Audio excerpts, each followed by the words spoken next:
Chapter 3 The second of the three spirits awaking in the middle of a prodigiously tough snore, and sitting up in bed to get his thoughts together, Scrooge had no occasion to be told that the bell was again upon the stroke of 1. He felt that he was restored to consciousness in the right nick of time, for the especial purpose of holding a conference with the second messenger dispatched to him through Jacob Marley's intervention. But, finding that he turned uncomfortably cold when he began to wonder which of his curtains this new spectre would draw back, he put them every one aside with his own hands, and, lying down again, established a sharp lookout all round the bed. For he wished to challenge the spirit on the moment of its appearance, and did not wish to be taken by surprise and made nervous. Gentlemen of the free and easy sort, who plume themselves on being acquainted with a move or two, and being usually equal to the time of day, express the wide range of their capacity for adventure by observing that they are good for anything from pitch and toss to manslaughter, between which opposite extremes, no doubt, there lies a tolerably wide and comprehensive range of subjects. Without venturing for Scrooge quite as heartily as this, I don't mind calling on you to believe that he was ready for a good broad field of strange appearances, and that nothing between a baby and a rhinoceros would have astonished him very much. Now, being prepared for almost anything, he was not by any means prepared for nothing, and consequently, when the bell struck 1, and no shape appeared, he was taken with a violent fit of trembling. 5 minutes, 10 minutes, a quarter of an hour went by, yet nothing came.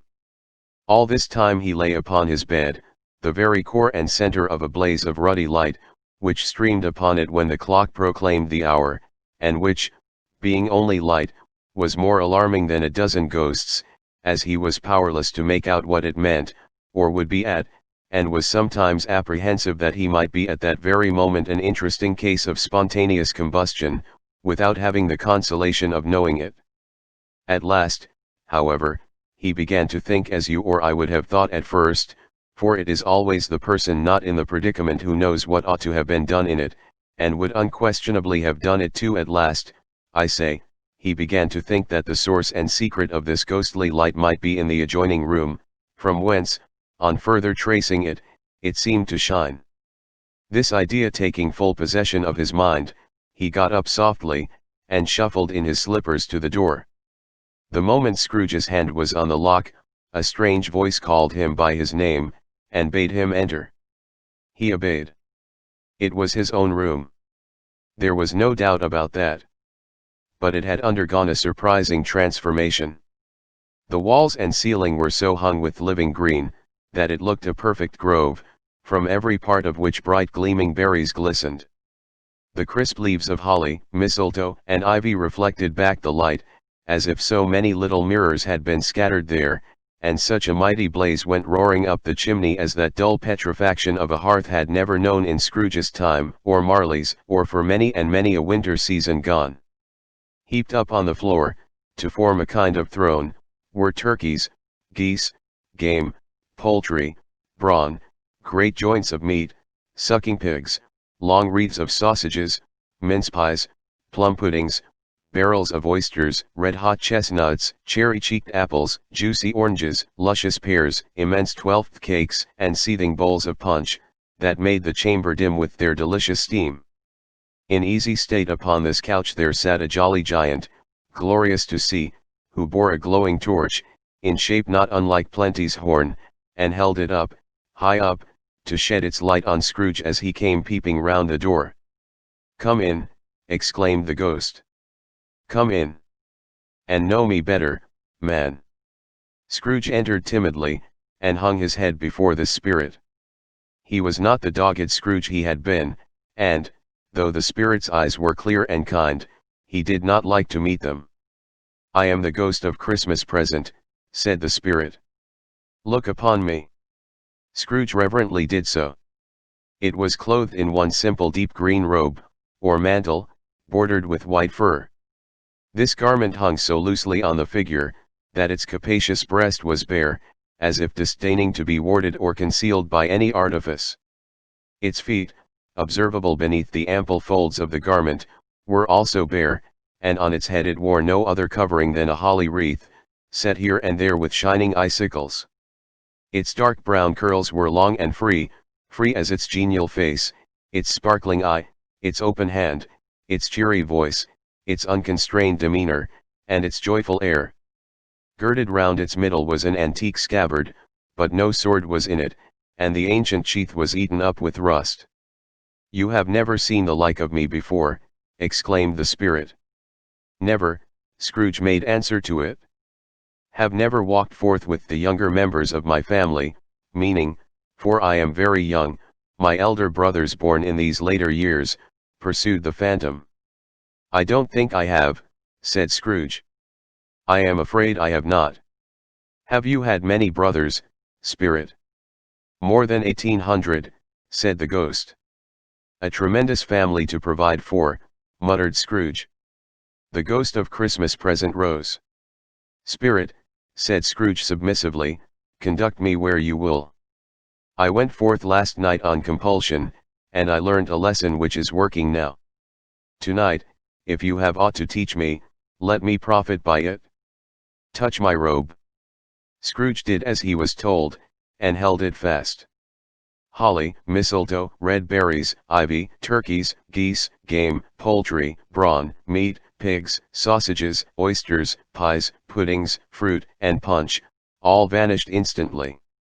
So did the room, the fire, the ruddy glow, the hour of night, and they stood in the city streets on Christmas morning, where, for the weather was severe, the people made a rough, but brisk and not unpleasant kind of music, in scraping the snow from the pavement in front of their dwellings, and from the tops of their houses, whence it was mad delight to the boys to see it come plumping down into the road below, and splitting into artificial little snowstorms.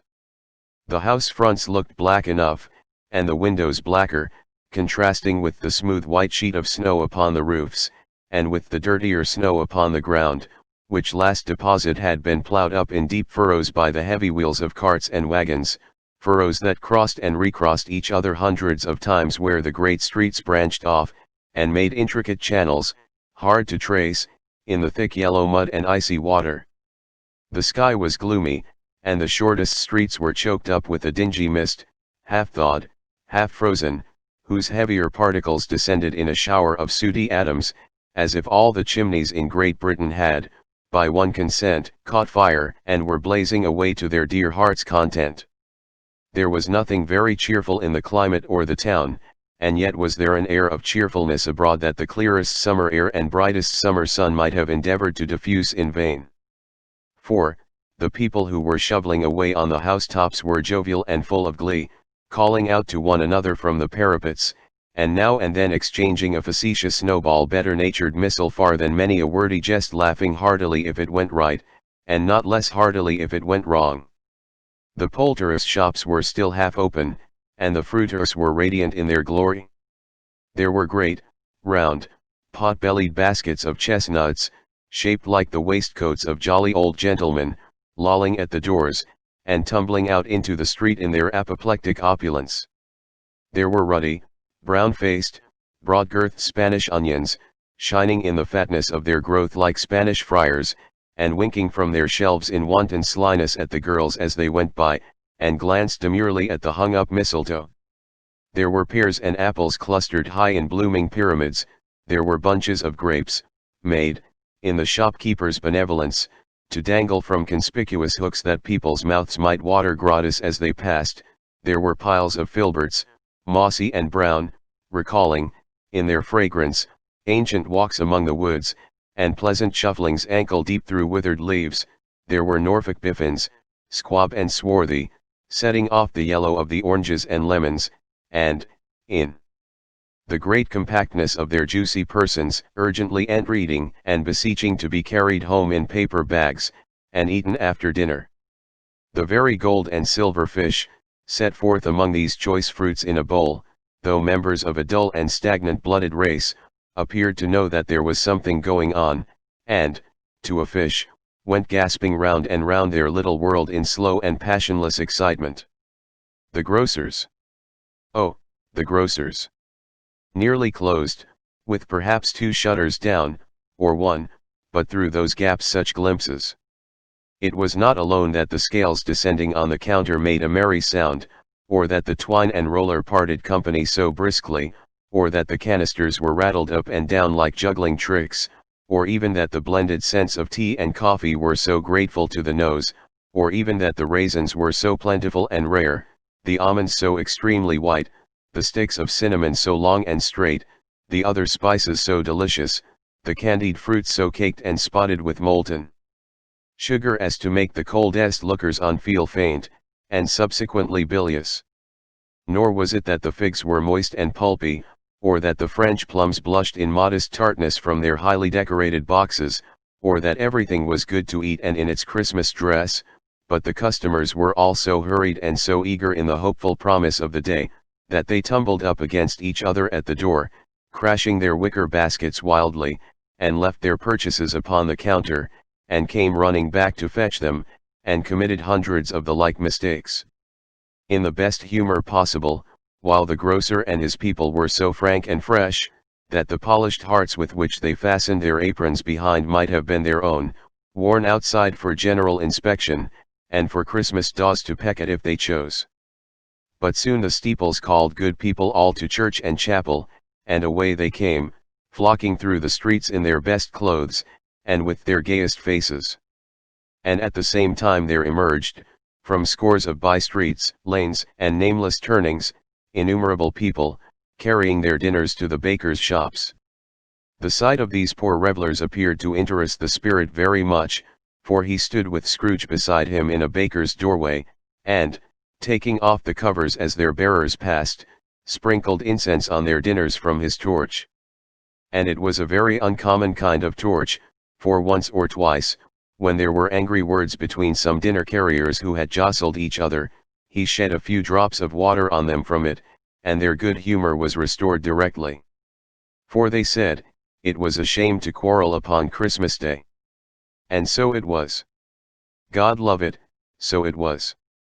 In time the bells ceased, and the bakers were shut up, and yet there was a genial shadowing forth of all these dinners, and the progress of their cooking, in the thawed blotch of wet above each baker's oven, where the pavement smoked as if its stones were cooking too. "Is there a peculiar flavor in what you sprinkle from your torch?" asked Scrooge. "There is."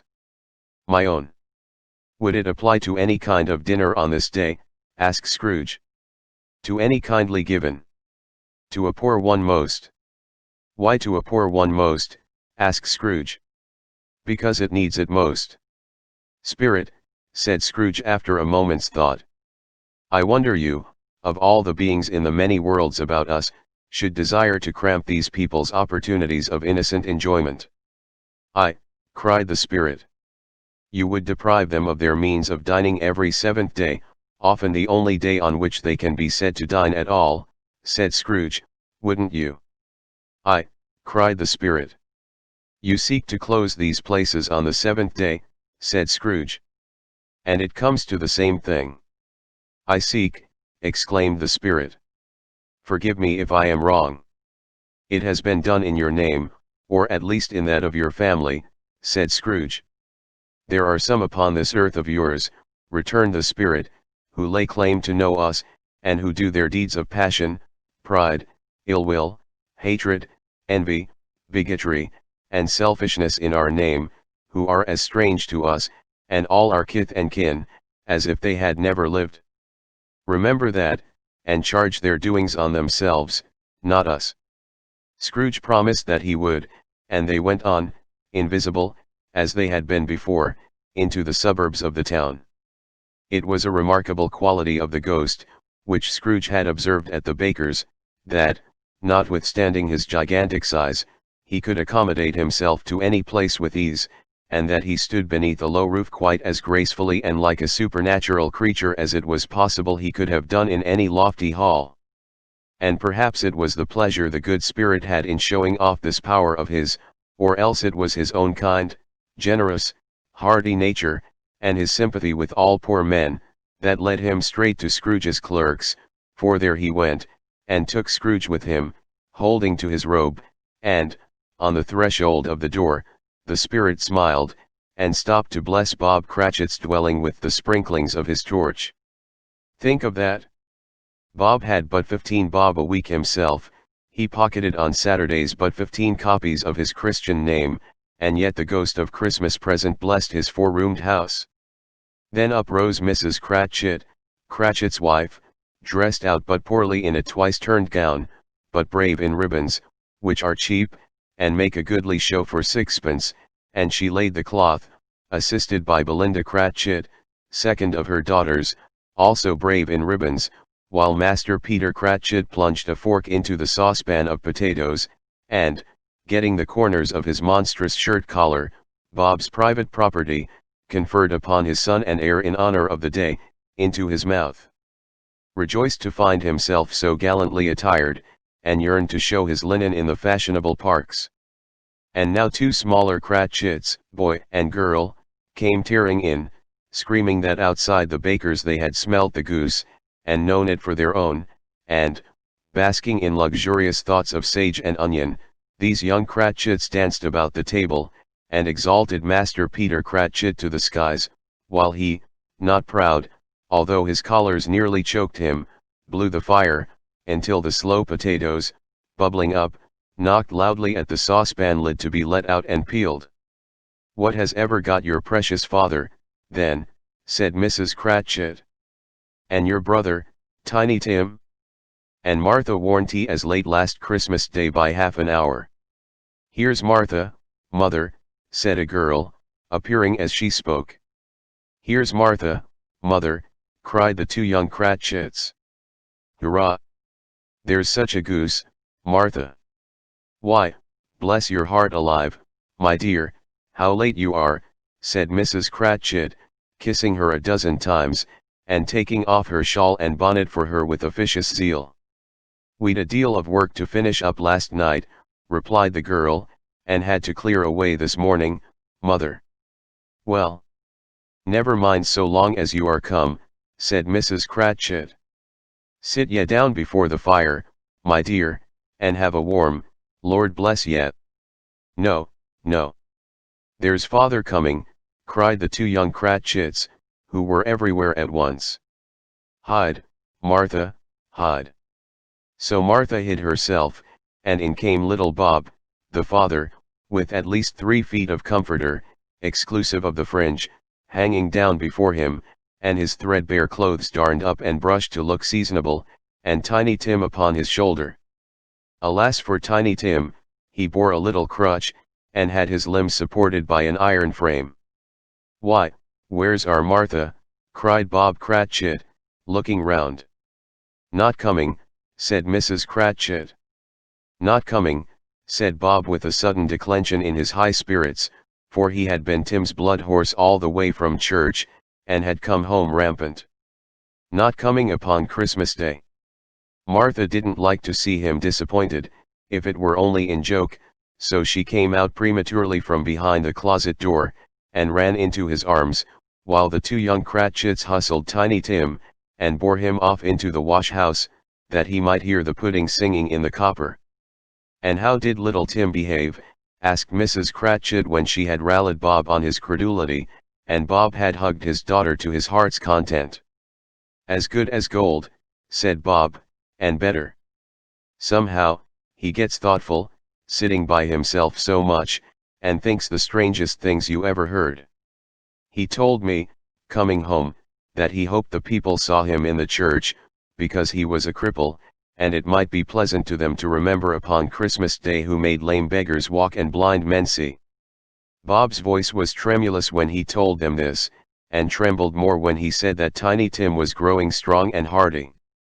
His active little crutch was heard upon the floor, and back came Tiny Tim before another word was spoken, escorted by his brother and sister to his stool beside the fire, and while Bob, turning up his cuffs as if, poor fellow, they were capable of being made more shabby, compounded some hot mixture in a jug with gin and lemons, and stirred it round and round, and put it on the hob to simmer, Master Peter and the two ubiquitous young Cratchits went to fetch the goose, with which they soon returned in high procession.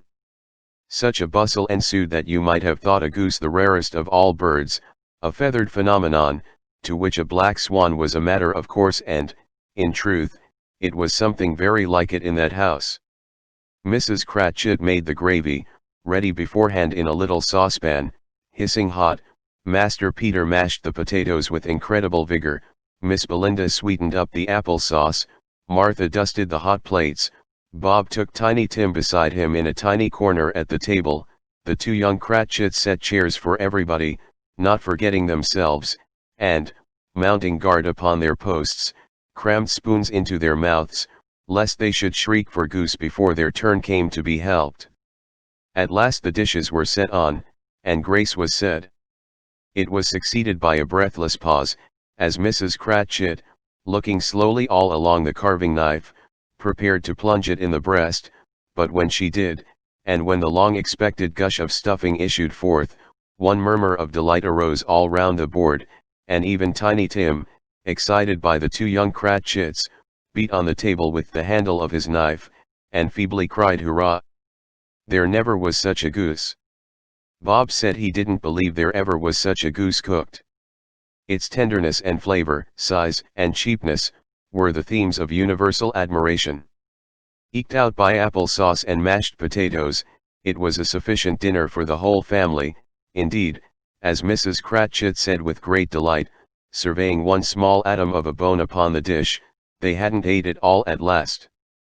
Yet every one had had enough, and the youngest Cratchits, in particular, were steeped in sage and onion to the eyebrows. But now, the plates being changed by Miss Belinda, Mrs. Cratchit left the room alone, too nervous to bear witnesses to take the pudding up, and bring it in. Suppose it should not be done enough? Suppose it should break in turning out? Suppose somebody should have got over the wall of the backyard and stolen it, while they were merry with the goose, a supposition at which the two young Cratchits became livid. All sorts of horrors were supposed. Hullo! A great deal of steam. The pudding was out of the copper. A smell like a washing day. That was the cloth. A smell like an eating house and a pastry cook's next door to each other, with a laundress's next door to that. That was the pudding. In half a minute Mrs. Cratchit entered, flushed, but smiling proudly, with the pudding, like a speckled cannonball, so hard and firm, blazing in half a quartern of ignited brandy, and bedight with Christmas holly stuck into the top. Oh, a wonderful pudding! Bob Cratchit said, and calmly too, that he regarded it as the greatest success achieved by Mrs. Cratchit since their marriage. Mrs. Cratchit said that, now the weight was off her mind, she would confess she had her doubts about the quantity of flour. Everybody had something to say about it, but nobody said or thought it was at all a small pudding for a large family. It would have been flat heresy to do so. Any Cratchit would have blushed to hint at such a thing. At last the dinner was all done, the cloth was cleared, the hearth swept, and the fire made up.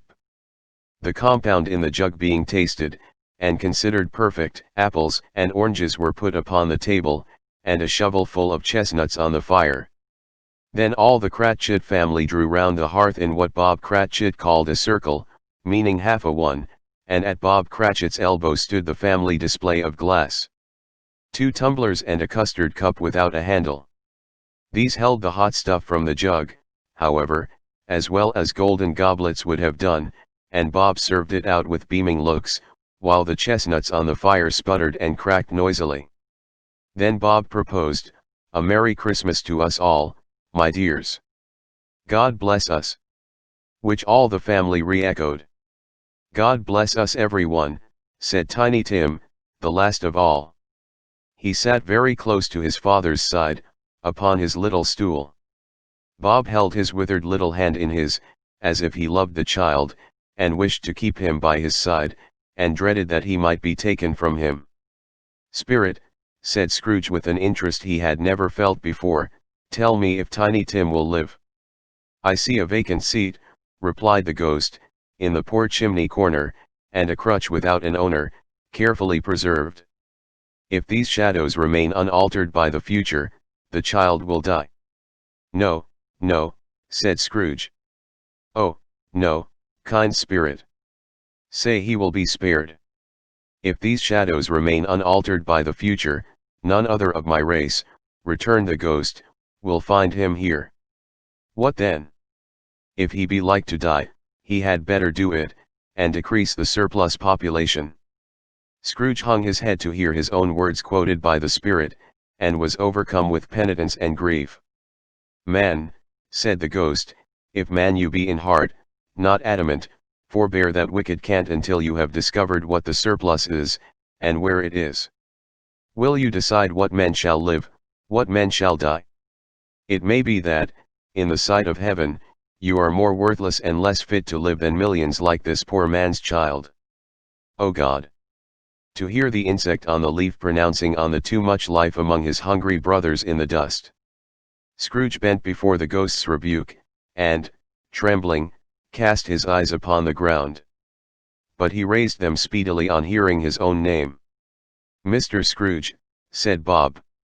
"I'll give you Mr. Scrooge, the founder of the feast." "The founder of the feast, indeed," cried Mrs. Cratchit, reddening. "I wish I had him here. I'd give him a piece of my mind to feast upon, and I hope he'd have a good appetite for it." "My dear," said Bob, "the children. Christmas Day."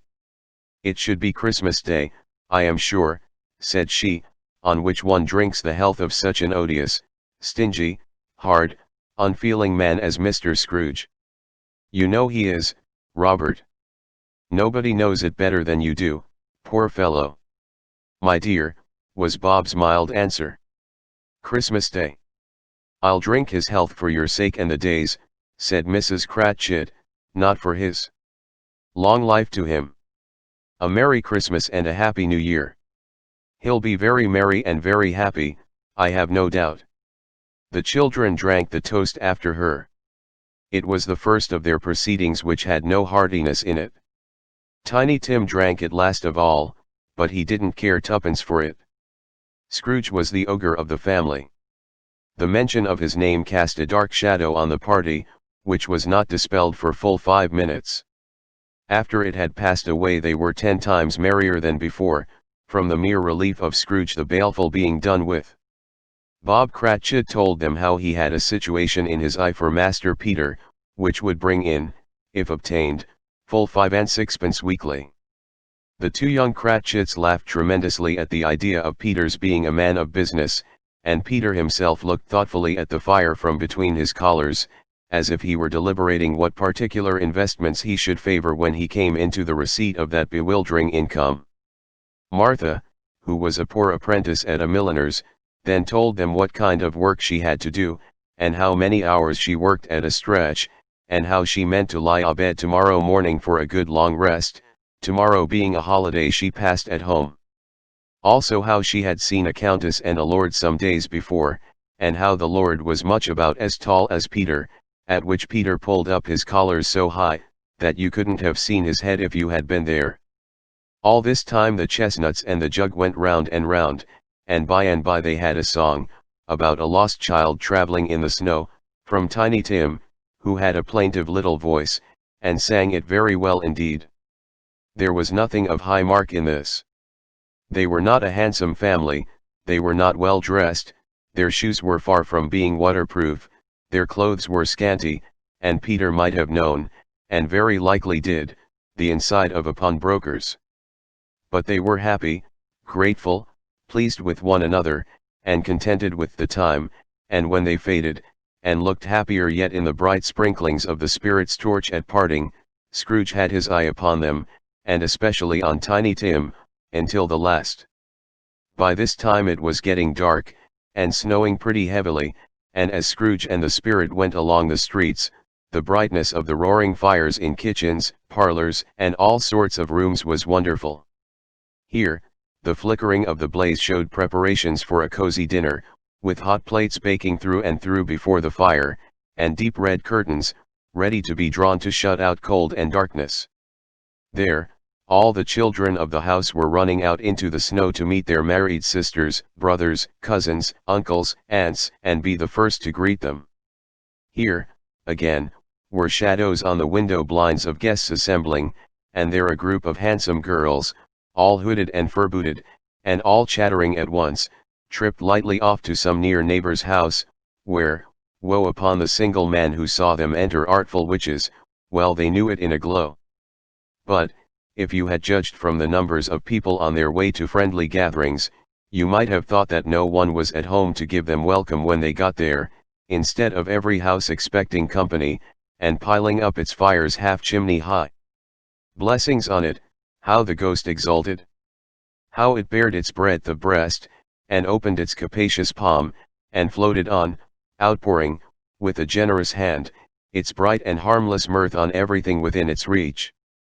The very lamplighter, who ran on before, dotting the dusky street with specks of light, and who was dressed to spend the evening somewhere, laughed out loudly as the spirit passed, though little kenned the lamplighter that he had any company but Christmas. And now, without a word of warning from the ghost, they stood upon a bleak and desert moor, where monstrous masses of rude stone were cast about, as though it were the burial place or giants, and water spread itself wheresoever it listed, or would have done so, but for the frost that held it prisoner, and nothing grew but moss and furze, and coarse, rank grass. Down in the west the setting sun had left a streak of fiery red, which glared upon the desolation for an instant, like a sullen eye, and, frowning lower, lower, lower yet, was lost in the thick gloom of darkest night. "What place is this?" asked Scrooge. "A place where miners live, who labor in the bowels of the earth," returned the spirit. "But they know me. See." A light shone from the window of a hut, and swiftly they advanced towards it. Passing through the wall of mud and stone, they found a cheerful company assembled round a glowing fire. An old man and woman, with their children and their children's children, and another generation beyond that, all decked out gaily in their holiday attire. The old man, in a voice that seldom rose above the howling of the wind upon the barren waste, was singing them a Christmas song. It had been a very old song when he was a boy, and from time to time they all joined in the chorus. So surely as they raised their voices, the old man got quite blithe and loud, and, so surely as they stopped, his vigor sank again. The spirit did not tarry here, but bade Scrooge hold his robe, and, passing on above the moor, sped whither? Not to see? To see. To Scrooge's horror, looking back, he saw the last of the land, a frightful range of rocks, behind them, and his ears were deafened by the thundering of water, as it rolled and roared, and raged among the dreadful caverns it had worn, and fiercely tried to undermine the earth. Built upon a dismal reef of sunken rocks, some league or so from shore, on which the waters chafed and dashed, the wild year through, there stood a solitary lighthouse. Great heaps of seaweed clung to its base, and storm birds born of the wind, one might suppose, as seaweed of the water rose and fell about it, like the waves they schemed. But, even here, two men who watched the light had made a fire that through the loophole in the thick stone wall shed out a ray of brightness on the awful sea. Joining their horny hands over the rough table at which they sat, they wished each other Merry Christmas in their kin of grog, and one of them, the elder too, with his face all damaged and scarred with hard weather, as the figurehead of an old ship might be, struck up a sturdy song that was like a gale in itself.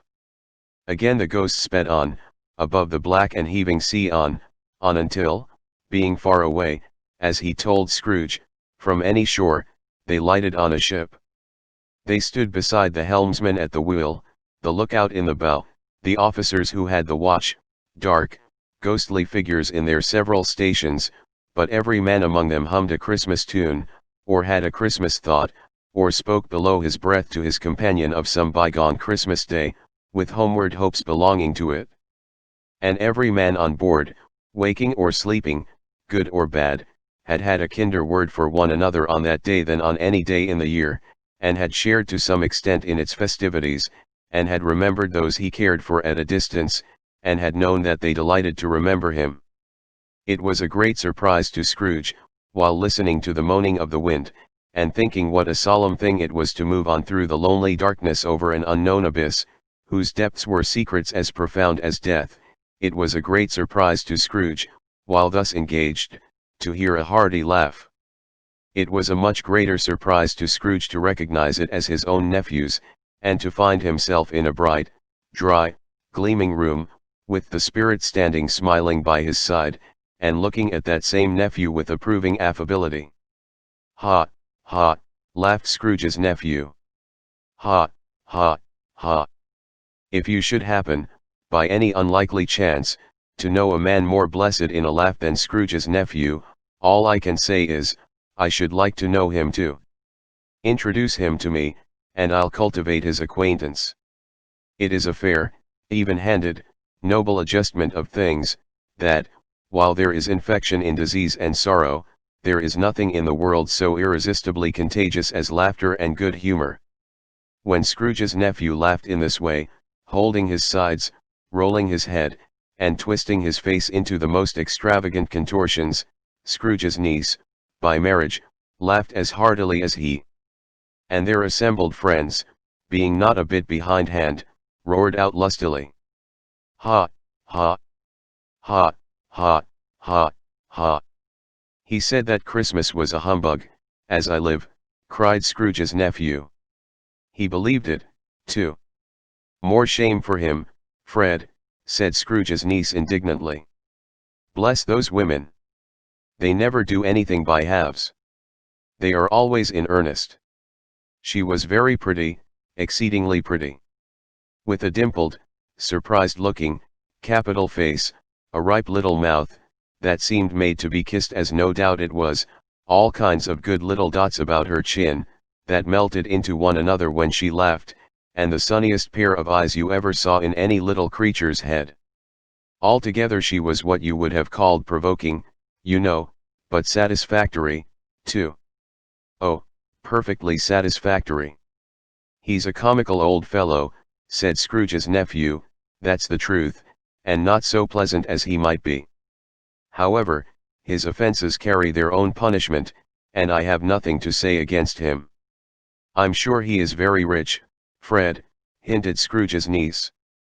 "At least, you always tell me so." "What of that, my dear?" said Scrooge's nephew.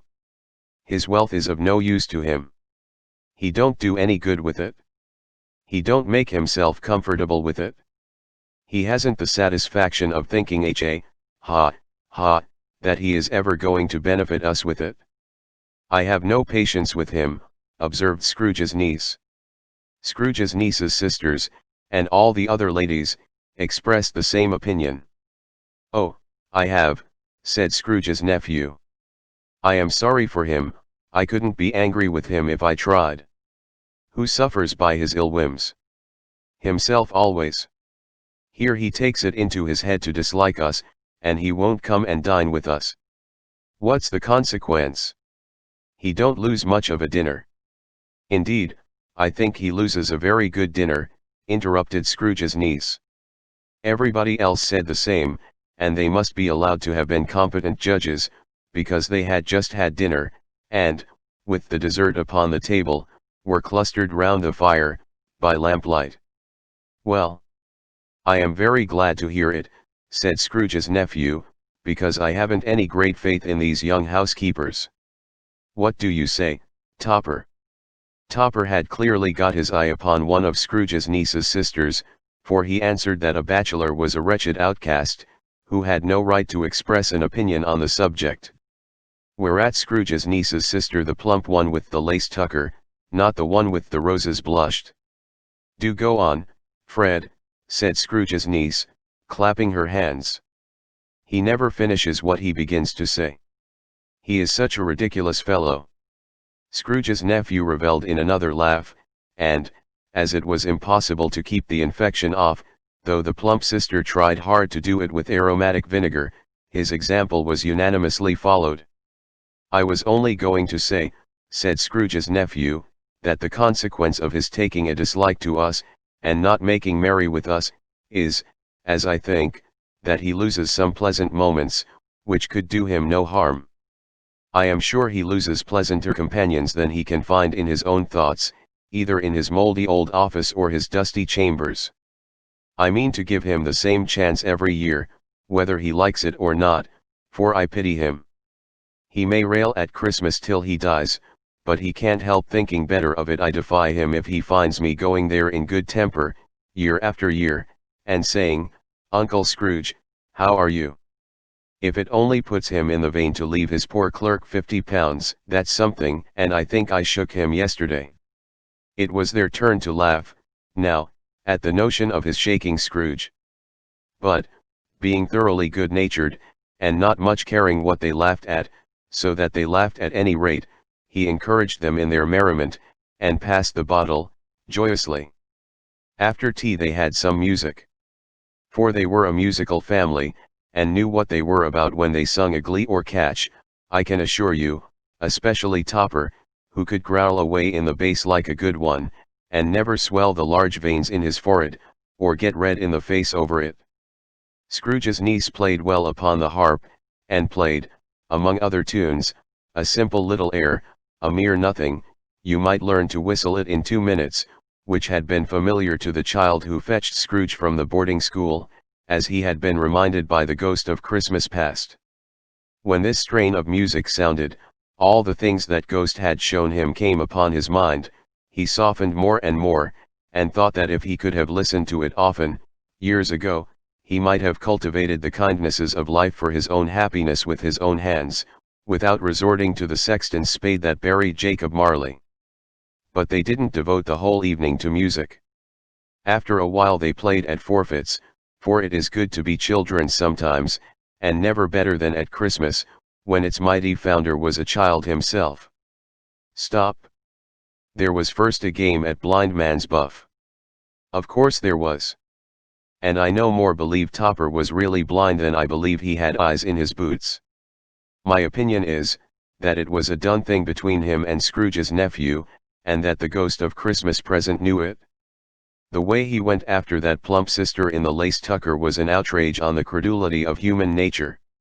Knocking down the fire irons, tumbling over the chairs, bumping up against the piano, smothering himself amongst the curtains, wherever she went, there went he. He always knew where the plump sister was. He wouldn't catch anybody else. If you had fallen up against him, as some of them did, on purpose, he would have made a feint of endeavoring to seize you, which would have been an affront to your understanding, and would instantly have sidled off in the direction of the plump sister. She often cried out that it wasn't fair, and it really was not.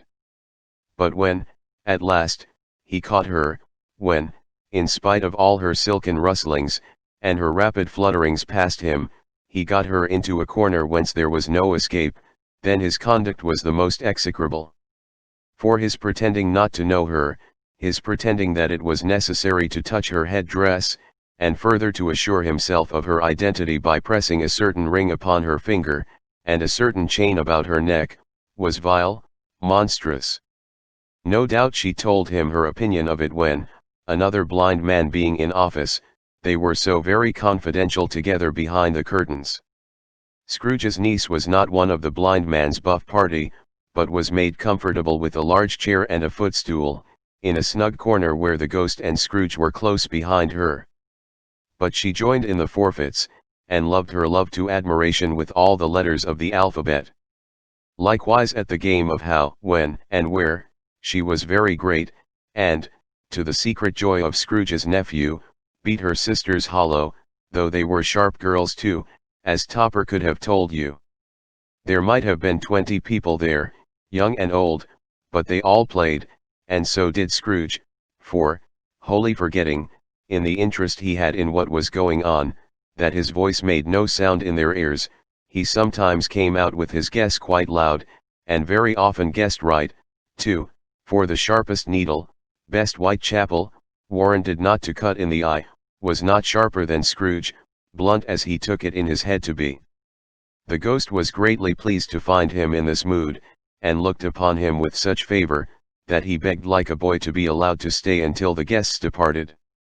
But this the spirit said could not be done. "Here is a new game," said Scrooge. "1/2 hour, spirit, only one." It was a game called Yes and No, where Scrooge's nephew had to think of something, and the rest must find out what, he only answering to their questions yes or no, as the case was.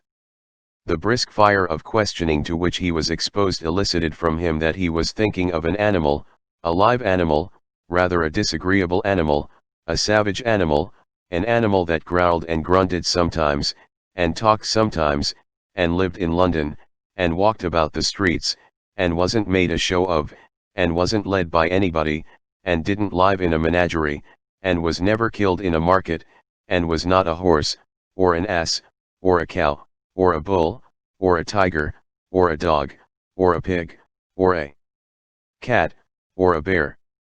At every fresh question that was put to him, this nephew burst into a fresh roar of laughter, and was so inexpressibly tickled, that he was obliged to get up off the sofa, and stamp. At last the plump sister, falling into a similar state, cried out, "I have found it out. I know what it is, Fred. I know what it is." "What is it?" cried Fred. "It's your Uncle Scrooge." Which it certainly was. Admiration was the universal sentiment, though some objected that the reply to "Is it a bear?" ought to have been yes, inasmuch as an answer in the negative was sufficient to have diverted their thoughts from Mr. Scrooge, supposing they had ever had any tendency that way. "He has given us plenty of merriment, I am sure," said Fred, "and it would be ungrateful not to drink his health. Here is a glass of mulled wine ready to our hand at the moment, and I say, Uncle Scrooge." "Well, Uncle Scrooge," they cried. "A Merry Christmas and a Happy New Year to the old man, whatever he is," said Scrooge's nephew. "He wouldn't take it from me, but may he have it nevertheless." Uncle Scrooge. Uncle Scrooge had imperceptibly become so gay and light of heart, that he would have pledged the unconscious company in return, and thanked them in an inaudible speech, if the ghost had given him time. But the whole scene passed off in the breath of the last word spoken by his nephew, and he and the spirit were again upon their travels. Much they saw, and far they went, and many homes they visited, but always with a happy end. The spirit stood beside sick beds, and they were cheerful, on foreign lands, and they were close at home, by struggling men, and they were patient in their greater hope, by poverty, and it was rich. In almshouse, hospital, and jail, in misery's every refuge, where vain man in his little brief authority had not made fast the door, and barred the spirit out, he left his blessing, and taught Scrooge his precepts. It was a long night, if it were only a night, but Scrooge had his doubts of this, because the Christmas holidays appeared to be condensed into the space of time they passed together. It was strange, too, that, while Scrooge remained unaltered in his outward form, the ghost grew older, clearly older. Scrooge had observed this change, but never spoke of it, until they left a children's 12th night party, when, looking at the spirit as they stood together in an open place, he noticed that its hair was grey. "Are spirits' lives so short?" asked Scrooge. "My life upon this globe is very brief," replied the ghost. "It ends tonight." "Tonight?" cried Scrooge. "Tonight at midnight. Hark! The time is drawing near." The chimes were ringing the 11:15 at that moment. "Forgive me if I am not justified in what I ask," said Scrooge, looking intently at the spirit's robe, "but I see something strange, and not belonging to yourself, protruding from your skirts. Is it a foot or a claw?" "It might be a claw, for the flesh there is upon it," was the spirit's sorrowful reply. "Look here."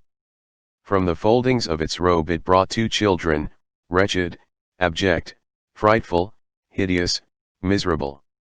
They knelt down at its feet, and clung upon the outside of its garment. "Oh, man! Look here! Look, look, down here!" exclaimed the ghost. They were a boy and girl. Yellow, meager, ragged, scowling, wolfish, but prostrate, too, in their humility. Where graceful youth should have filled their features out, and touched them with its freshest tints, a stale and shriveled hand, like that of age, had pinched, and twisted them, and pulled them into shreds. Where angels might have sat enthroned, devils lurked, and glared out menacing. No change, no degradation, no perversion of humanity, in any grade, through all the mysteries of wonderful creation, has monsters half so horrible and dread. Scrooge started back, appalled. Having them shown to him in this way, he tried to say they were fine children, but the words choked themselves, rather than be parties to a lie of such enormous magnitude. Spirit. Are they yours? Scrooge could say no more.